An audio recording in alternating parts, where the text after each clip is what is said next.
Okay, we performed a test on the effect of IMSA spring sports on IMSA sophomores' resting heart rates. And we extended the study to find the differences of resting heart rate between genders. Previous study results were mixed when we researched our topic. For example, Kress found that there's a negative correlation between physical activity and resting heart rate, whereas Melanson found that there's no correlation.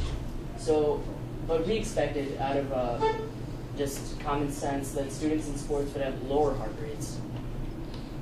Okay, we asked 42 IMSA sophomores for their resting heart rates in beats per minute, and we took into consideration if they were in a sports or not, or if they were male or female. And we performed a t-test on the means of the heart rate between athletics and non-athletic, or athletes and non-athletes.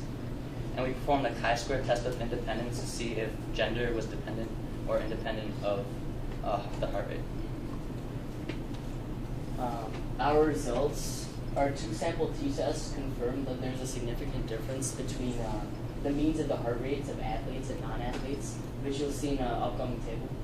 And our null hypothesis was rejected, which was that there's no significant difference.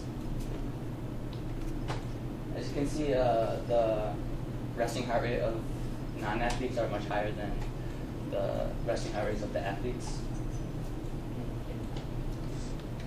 Our other results, the study we extended it to, heart rate between genders, the chi-square test of independence showed that heart rate is actually independent of gender in IMSA sophomores. Our null hypothesis, which we accepted, was that heart rate is independent of gender. The chi-square value was 2.38, which means we failed to reject it.